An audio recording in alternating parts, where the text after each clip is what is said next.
Welcome to the next episode of Independent Artists Unite. Look at these humans. Feel the energy today. I've got the collaboration of Ruin the Mind and the Stave Church on the show tonight. Thank you. Dude. Can I just start off saying something? Do you want to interject right from the start? I know it's bad. I told you I'm feeling a little spunky, but I just want to congratulate you on your recent releases. They're freaking awesome. Oh, thank you. I'm so pleasantly surprised by the reaction. But I also think it's part of doing this show, because it's like when you Bruce, it's like you have a connection that doesn't go away, well, once you've been talking like this about your art and everything. So it's really cool. But now I've done this with 25 different musicians, if you can believe that. That's awesome. I think this is 26 tonight. And so I have all these connections with everyone, and we just all support each other. Independent Artists Unite. That's the idea, and it's working. But yes. Thank you very much. I'm so pleased. This is my second release with, I have to mention all the time, James K. Ultra, really producing, mixing, he says, but he really is producing them as well. And it's such a treat for me to hear myself like this, and honestly is a dream come true, because I always wanted to sound, I'm getting choked up. I always wanted to sound like this. And, now I do. I just have to commend you on your vocals. It's just amazing. Like the Bowie-esque part of it is just like, holy crap. Well, thank you. Well, too, I'm not getting any younger, so I'm looking at these as my legacy recordings,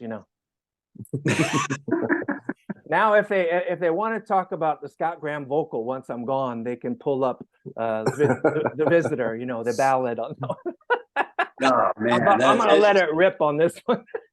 I love it. Well, thank you. I was blasting it with the headphones yesterday, and it's just incredible. Oh, thank you. Great. Yeah. Great job. Thank you. Well, I'm having a great time. Doing it. So, but let's dive into you guys. But thank you for that interjection. And how did this come about, even, guys? Did you know each other? Have you known each other beforehand, or walk me through the story? Yeah. So Ryan founded Darkness Calling. The Darkness Calling. And he first contacted me in was it 2018, maybe 2019? Yeah, that's what I was debating. I think about 2019. It was shortly after COVID. I know that it was shortly after COVID kind of hit the fan with everything. Okay.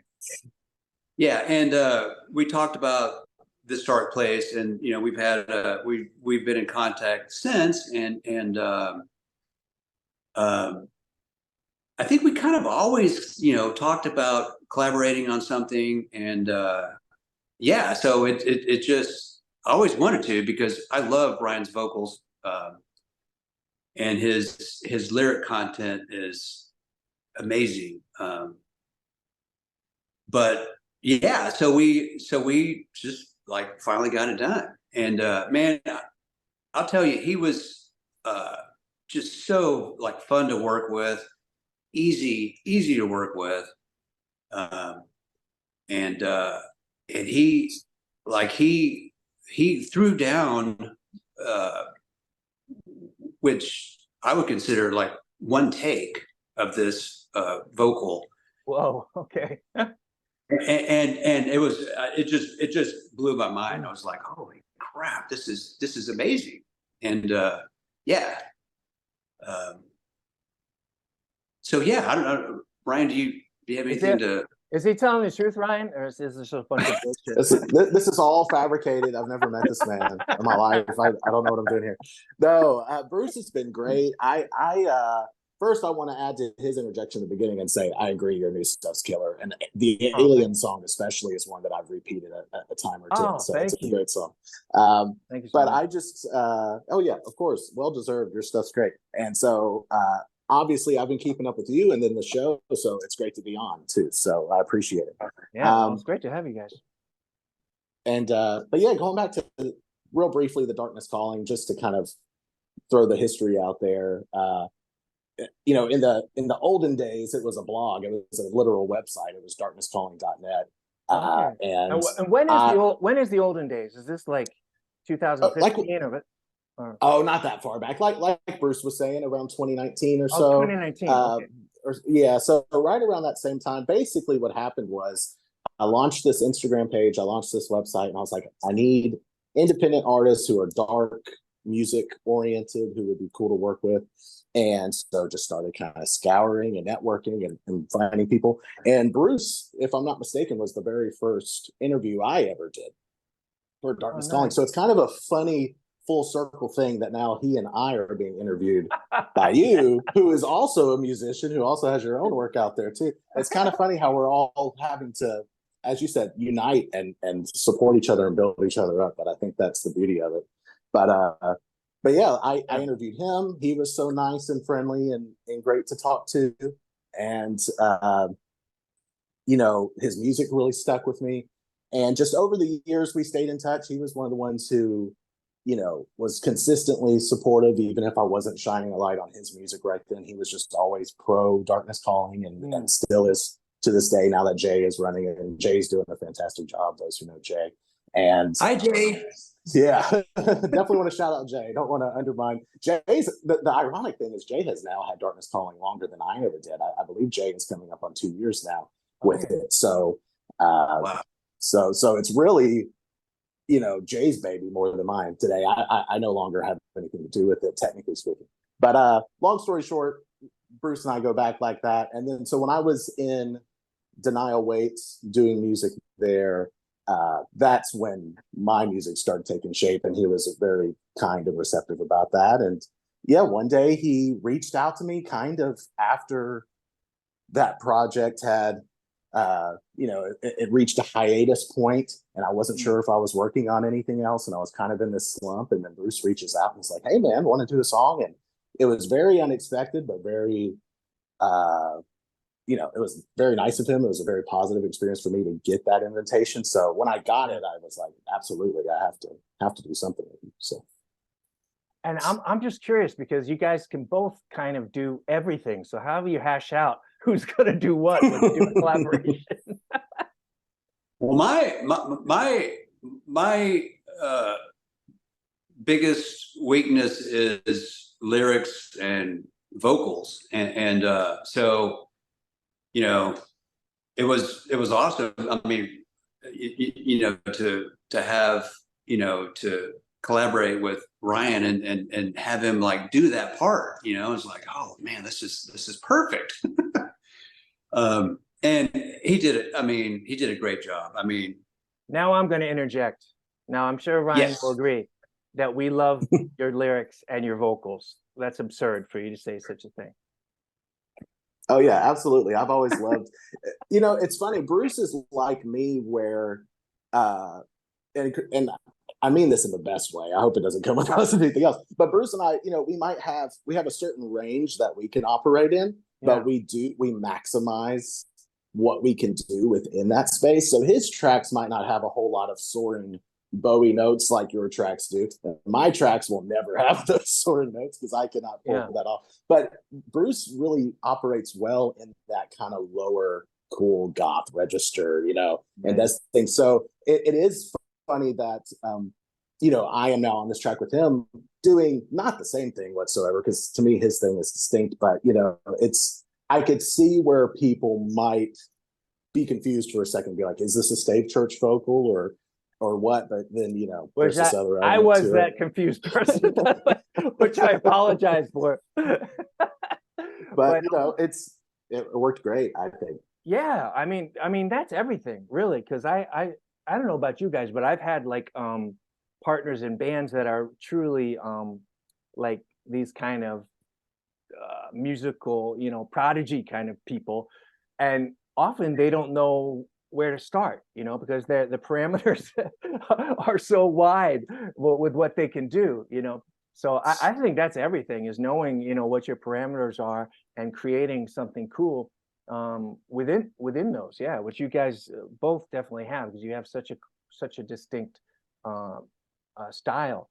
But so how did this one actually come about? Was it did it start with your lyrics, Ryan, or did you have a piece of music, or how did it go? Yeah, so I just came up with like some music, and then I sent it to Ryan and just said, hey, can you do anything with this? And man, sure enough, it's like just nailed it. I mean, he just like I was like, oh, and one thing that I was thinking about with Ryan's vocal style, which I love, is that I wanted to not like fill in too much with music, and just kind of give his vocal talent, some room. And I mean, in my opinion, he totally nailed it. And like in hindsight, I thought, well, maybe I could have like thrown in a couple of things, just a little additives or whatever. But I'm glad I didn't. I mean, and I think my point was to just, this is all about the vocals. It's not about the music at all, and it's about this story, and it's about, yeah. So, I mean, it's all about the vocals. And so, yeah. So it started off with the music, and then Ryan just added that, and I was just like, and he sent it back to me, and I'm like, holy shit. So Ryan, so you got this piece of music from Bruce, and then what's your process like? Do you put it in headphones, walk around a bit, or do you just sit there and listen, or what was that like? It's kind of different for everything depending on the project and what it sounds like. But I'll say for this, obviously I just listened to it one time with headphones, but I could tell with the way the music was built, which honestly is borderline exactly what you get in the final track. I don't feel like too much has changed, and obviously mixing and things, but I heard it and I was like, I can tell that this is kind of a experimental piece a tiny bit. It was a little bit more in my mind, kind of almost like a prog rock kind of thing for Stave Church, which I wasn't expecting. It had a cool little like psychedelic-ish just hint of to me. And I was like, okay, this is kind of a departure in a little way. I don't know if I can see myself writing like a traditional kind of verse. A lot of times, a lot of my stuff has kind of like a rap element, I feel like you would say, which I hesitate to ever even call myself a rapper or anything, because to me that comes with so many connotations and assumptions with it, and I try to avoid that. But usually I have like a rap thing, and I think that is what Bruce initially expected. But when I heard the music, I was like, I just got to see what comes out of it. So I just basically load the song up, and I have my mic set up, and I record, and I kind of just spitball things and see what comes of it. And then it's a whittling process. I'll listen back and I'll go, I liked these 4 lines I said were cool and got to something, and the rest of this is trash. And then I'll do it again, and I'll keep those 4 lines, and I'll be like, I like the flow of my words here, but I didn't like the words themselves. So then I'll change the words. And it's kind of a repetition process where by the time I get to like maybe the 20th iteration or something, it's this. And it creates this kind of stream of consciousness thing, which is why I think Bruce thought I did it all in one take, that I just hit record and went. And that is the goal. I want it to feel that way. I want it to feel like it's from the top of my head, but it's very much not. It's very much meticulous of me being the crazy person. Yeah. So, but all the lyrics are generated in like this improv as you're hearing the music. Wow. Yeah, at least in this case. That is not true across the board, but in this case, it's 100% how I went down. So, wow. Awesome. So, and what I love about what Ryan did is the emotion. You know, I mean, there's so much emotion in it. It's just like, it just really grabs you, like, in my opinion. And it's just like, wow, like that. Yes. Love it. Love it. Well, thank you. Let's go to Ryan agreed to read the lyrics, which I think I always enjoy when people will do that, and then we'll talk a bit more about the vocal. Sure. We can do that. I do want to state for the record, I feel like I talk too much as it is, so I hesitate to do it, but but here I go. I am prepared. You never know when he's going to interject. Yes, Bruce, feel free to interject as much as you want. I want you to talk. Don't interject, but he's reading the lyrics. Don't interject. Yeah, maybe not here. No. All right, so I feel like I'm in class, like standing in front of and I'm nervous, and the teacher's watching me. Anyway, so you find yourself alone again. It's time to move on. What other choice is there? Do your best to be the best version of yourself every day. Look inside and try to find the perfect thing to say, to convey all the secret wishes of your heart, of your selfish mind. Quick question. Can we curse on this? I can't remember. Oh, yeah. Let it rip. Let's cuss. All right. All the secret wishes of your heart, of your selfish mind, of your dirty fucking soul. There's only one thing. There's only one thing missing. Something's not there. Pieces, parts, broken hearts. Close to you. I want to be close to you. Do you want to be close to me too? Or is this all just an invention of my mind? Am I making it up every day, every time? When I see your smile, I don't think about all of the pieces, parts, broken parts. Just because we want it to be the truth doesn't mean that it isn't true. And just because you've rejected love doesn't mean that I should too. We can just wake up, try again, start again. Love is just another game. Just feed it some more. Press the button. Pieces, parts, broken hearts. Our lives seem to be, to me, people's perceptions of our projections, reflecting the people we wish we could be. The things that we invent in our own fucking minds. You made it up again and again and again, and you tell yourself that everything is going to be okay. It's all just going to work itself out. You'll see.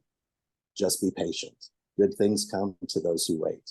All the little fucking nothings that they pile up on us, try to bury us, because who the fuck would marry us? But that will be something that happens when the time is right? When you find your person out there, you're not alone. You just need to pick up all of the pieces, parts, broken hearts. See, it's a love song now. It's a good thing. It's going to work itself out. Just don't hold your breath for too long. See? Wow. That is fucking powerful. I mean, it is, man. But the interesting thing about it is like when you're first starting off, it kind of sounds like, hey, this is going to be kind of a new age positive affirmation thing. And it's like you don't understand the lyrics until you hear the vocal performance, and then you feel well, it's not sarcasm, but it's there's like a cynicism. Cynicism, yeah. Like you feel the bite, when the vocal performance, and the vocal performance is like quite distinct because it's almost like a whisper, almost rap. Like you must have been like really. I'm pretty close. I'm like 6 mic, inches or so. Yeah, like 6 inches or so. And I use a mic that picks up every little detail, which is both a blessing and a curse. Poor Bruce probably had to work some magic there to make that thing sound good. Well, I was just thinking that's not easy either, because you obviously are really into what you're doing, and like Bruce said, that emotion, it transfers to the track.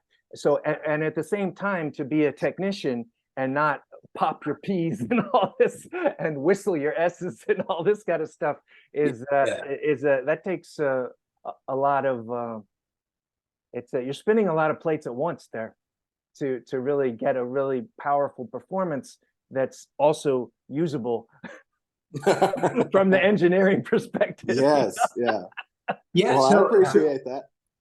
So, like, to that point, I messed around with adding like effects to the vocals, and it kind of like took away from it. So it just, so we really basically just went raw with the vocals, and it totally, it was perfect. Just a quick shout out to Blue Door Music Productions, who did the final mix and mastering of it. Alex did a great job of maintaining that pure vocal. Then also Irene did, she made an appearance and just came up with it, and it totally, and that was Ryan's idea. But Irene, to me, just added just this beautiful, like, just vocal to it. So yeah, so Blue Door Music Productions out of Brighton, they did a great job. Yeah, sounds awesome. Sounds awesome. Right. Yeah. Oh, sorry. Do you want to interject? I'm interjecting. So one more thing, and I know we're not ending here, but I just wanted to. Pleasure Policy did a remix of it, which is fucking fantastic. I mean, it's so good. It is. That is a real remix. It's a totally different song. Yeah. Totally different song. Yeah. Oh man, I hear that, like, I can hear it like at clubs, for sure. I mean, Chris is so amazing. And I've always been a huge fan of his, and I just appreciate that he did that for us, for this. And I just can't even say enough. Okay, both versions are being released on the same day, like as the same single. Yes. That in the remix. Okay. Yeah. No, but Ryan, I wanted to ask you, because we talked a little bit before Bruce showed up and started interjecting so much that, about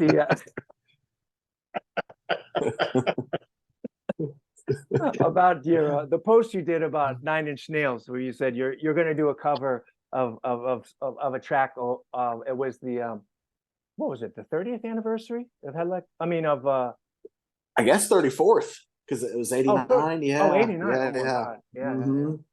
Okay. Yeah. And I'm doing a cover, and I can reveal the title. I've kept it a mystery, but I can reveal it on your show if Did you see my guess? Did you see my guess? Oh yeah, the Something I Could Never Have. That's not it. And I left a comment that said you might have the pipes to pull that off, but I don't think I could do that song. So you might not have seen that yet. I wish I could do that one. No, going back to the whole rap thing, I'm doing a Down in It cover. So I think it'll be a fun one. But yeah, that was a great obviously inspiration in my life. And you were asking me how much influence it had on this song before we started. But the thing that I didn't tell you yet, that I think is going to make a lot of sense for you, and I really appreciated all of your comments about how it started off as this positive life affirmation kind of thing, and then it kind of, you get the bite and the cynicism. Yeah. My big influence here, and maybe you can see it, is Henry Rollins, and really specifically Rollins Band in like the early mid 90s had a couple of albums that I've listened to on repeat for the last couple of years. For some reason, I've just been in a big Henry Rollins zone. And I think that crept out in this. I found myself writing this kind of like mantra, of, talking to like a universal audience almost, instead of like about myself. And that's something I definitely am lifting from him and stealing from him all I can. Yeah, he could be on the punk stage. He could do the lecture circuit. He could do a poetry slam. But I was thinking because you were talking about the rapping, and I think like maybe people do this, but I never think about Trent Reznor really rapping. But a lot of what he does really is rapping, and he does a lot of that. you know, was he? I feel like he was the first person to really do that whispering thing with such heavy music. But maybe that's just how I remember it. I don't know. But Probably at least in a mainstream sense, I'm sure. Yeah, yeah, and yeah, growing up, I'll say, Nine Inch Nails was one of my top three bands, guaranteed. So that definitely, whether I'm mindful of a Nine Inch Nails influence or not, it's definitely a part of the DNA because I just listen to those records so much, probably more than any sane person should. So I'm gonna do like this is gonna be like a total Bruce interjection that I'm doing here. And it has to do with tripping too, but it was mushrooms, Cool. not acid. But I was telling Ryan that I saw Nine Inch Nails on Pretty Hate Machine tour very early on the tour, and it was pretty much Trent Reznor singing to backing tracks. I think it was at the Palladium in New York. It was like at a dance club, actually. Wow. It was pretty crazy. Cool. And yeah, so that was cool. And then I ended up seeing him at, I can't just still tell you about the mushrooms. I still can't remember. Is it Woodstock 94? Was it? Or when they did I think that's right. 94. I think it was 94 because it was like the downward spiral. Yeah, yeah, exactly. And they were like covered in mud and did their whole set and everything. That's the Nine Inch Nails thread. Now, the Henry Rollins thread that I have to mention. I was never a big fan of Henry Rollins, but at that, of course, it was pouring rain at the Woodstock 94, and Henry Rollins' band was on the main stage in like the afternoon, I think, although time was not was not but I was interdimensional at the time. And we took all these mushrooms, and it was pouring rain, right? And they're grinding away, and the stage is sopping wet. And then the mushrooms hit me, and I'm tripping my ass off. And the clouds start to part, and the sun starts shining through, and the Rollins band goes into this like space jam. I mean, it was incredible. They were jamming with the weather. It was totally insane. And the sun started slowly coming out, and they were in almost like you mentioned, the psychedelic jam. And I was like, it was a religious experience, honestly. And Spoiler alert. I don't think it was all mushrooms, but I was going to say spoiler alert. I think you're still there. I think it's still going on, and you've imagined your whole life, but you're still at that show. You're still in the middle of that. Nothing surprises me at this point. Nothing surprises me. Oh, you don't know, Ryan. I had a heart attack and woke up 4 days later. So, oh my goodness, I'm always ready for someone to wake me up and be like, "What?" Yeah, keeps it interesting. Keeps it interesting. That's fun. Well, I think mushrooms would probably be fun for this song with the way Bruce arranged it. I love all the things he added. There's like a vocoder element at the end, and just so many little spacey details. I was having fun with that one. So yeah, there's some sweet little details in there. What? How did, from a production standpoint, Bruce? So you got the vocal from Ryan. You realized you gave him like the basic track, and you realized it's really best with like a dry vocal. Then do you take a few passes and just think about little juicy tidbits that you can drop in there? Yeah, I mean, like really, like Ryan said, is it pretty much just remained the same, like from the original. I don't know if I may have added a couple of things, but really I just wanted to give that vocal space, I mean, I've listened to it a million times, and I thought, maybe it's too much space in some parts or whatever, but I'm like, don't fuck with it. You know, like And are you playing live drums on it? um. You're playing some So stuff here it, now. it so it was a it was a mix of programming and then a couple of like fills Oh, watch I out. did Okay. on the electronic kit, but and that's funny because I'm like, man, I always do the same fills, you know, like Oh, wow. I need to branch out, you know, and but yeah, so yeah, I mean, I'm super happy with how it came out, and um, kudos to Ryan for, I mean, really, this is like in my opinion, this is his track. You know, I mean, it's that's truly like the hardest part, in my opinion. You know, is the the lyrics and the vocals and the emotion behind it. And man, it still like captivates me. I mean, it's just like it's just awesome. Yeah, yeah. It is incredible performance. Yeah. It's super Thank cool. you, thank you. Yeah. Well, And did you start with the drums? Again, I know a lot of times you start with drums. Um, this one I didn't. I was just messing around on the keyboard and Yeah. came up with those parts first and then kind of added the drums later. But yeah, so it's like keyboards first. Yeah, yeah. Um, And yeah. where does Ruin the Mind go from here? Are you going to keep doing collabs with different people, or what, or what's the master plan? sure. I'll try to keep that concise and not give you a novel, but Well, maybe, the yeah. If you have a oh, master plan, maybe you don't have a master plan. oh, vaguely, but yeah, to go back at the beginning, you mentioned how we can both do it all. I wish that were true. I totally depend on people like Bruce to produce the music and do incredible things because I am a very fledgling, very beginning, like YouTube tutorial era producer right now. So I cannot do anything.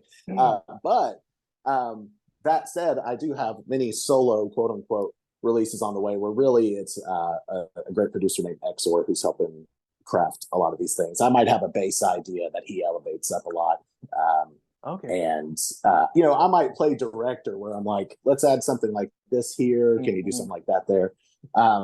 So I have some solo stuff on the way. I have that cover song, really a whole slew of covers. I'm probably going to get labeled a cover artist on accident, but that's okay. And but yeah, in collabs, really. The ironic thing is most of my quote unquote original music in terms of me writing the lyrics is going to be all collabs. So I've got this song with Bruce and some other things on the horizon soon that hopefully people will like and enjoy. The thing that makes me happy is that it's all different. Like you kind of can't listen to any of the two songs, and other than the tone of my voice, you wouldn't think that they were the same. So that excites me. Oh, that's cool though. Yeah, yeah. Yeah, So, and oh yeah. sorry, interjecting again. No, Big I think surprise. I think I think it's a great plan because you can you can take your style and work with a bunch of people and come up with all these different sounds. I think I really like that plan a lot. Yeah, yeah. I think it's cool too. Yeah. I appreciate it. Hopefully it'll work out. We'll see.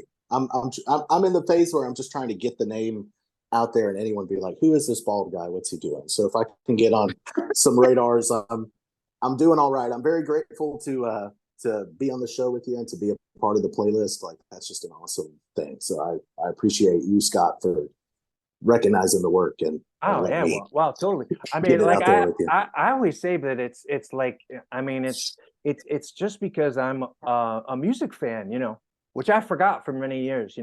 I was one of these psychos, in the 90s where I was like, I can't listen to other people's music, and I'm getting pissed off when other bands are getting doing this, being a success and stuff. It's like I couldn't take it.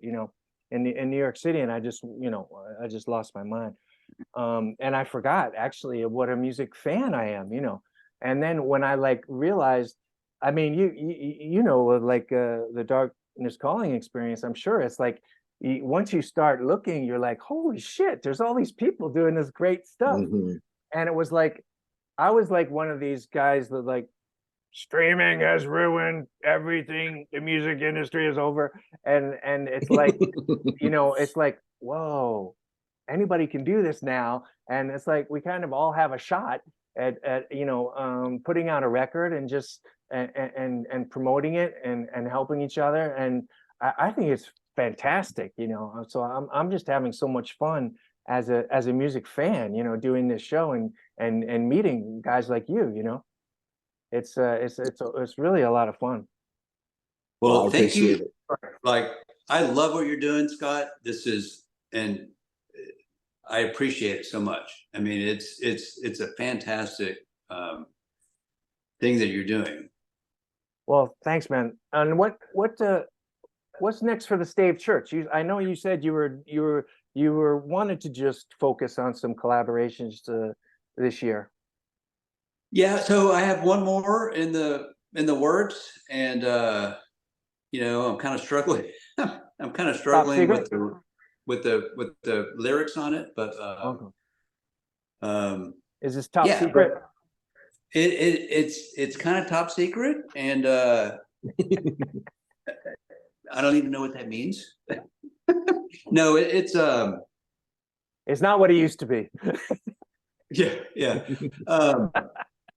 Yeah, I mean, it's I'm looking forward to it. I think it'll be I'm going for like a European kind of feel. But maybe I always do. I don't know. Yeah. I don't know. Yeah. It'll be cool, whatever it is. It'll be cool. But Pieces and Parts is coming out November 3rd. Is that right?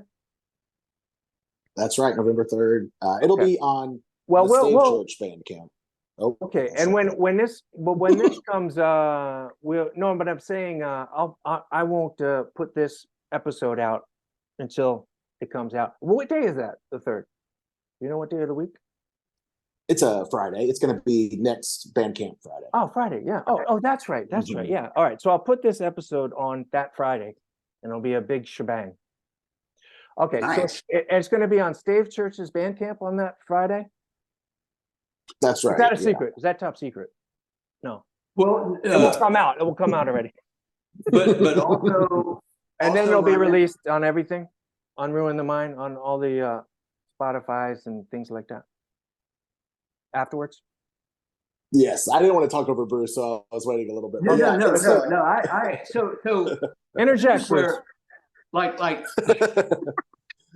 I can't even believe that I'm in like the technology field, and I'm like, I think it's like my age, but I'm just like so like oblivious to, what's going on, and as far as like releasing stuff and how it gets distributed. Yeah, so that's actually, I'm gonna give that back to Ryan. I appreciate it. Yeah, I've helped out on that side, but it's fun to me. I don't know. That's right. You're a master. Teach us, Ryan. You're a master. the way I see it is, Bruce. It was really sweet that Bruce said that he thinks I have the hard part with the lyrics and the emotion, because to me that's the part that I've been doing since middle school, writing little lyrics and poems in class and stuff. That's the part that comes naturally. All this stuff. But that's a gift. That's a gift. Yeah. And it is. So someone asked me what key a song is in or the BPM, and already I'm like, oh, too many numbers. I don't want numbers and things. So I am having to really push myself to even get into this production game. But long story short, Bruce does all the magic wizardry, and to me, I get to handle the fun part, which has been making the little promo videos on the side and making our pre-save page and all that, and making the artwork I did as well. So all that part is fun to me, and I'm happy to do it. And it's beautiful. The whole package is beautiful, by the way. Oh, thank you. Really, thank you. Yeah, the whole thing is really solid. Beautiful. I love to do all that stuff, and I'm just happy to be attached to the Stave Church as an artist. It's just a really nice full circle thing to have been interviewing him, and now I'm like, yeah, we got a song now. Yeah. Here we go. So. I'm gonna interject one more time, and I promise that's. But I want to just shout out to Ryan because he, not only the music part, but his he's created several of my covers. Okay. The artwork. Yeah, I mean, he is a great resource to ask for something like that. I mean, oh my God, he's come up with just some incredible artwork. Yeah. So that's another another talent of his that should be looked at for sure. Yeah. Well, thank you. Thank both of you, talented gentlemen, for joining me today. I love the song, love the remix, and wish you the greatest success with it. And of course, I'll be tuned in to the internet, following whatever you guys do next as well.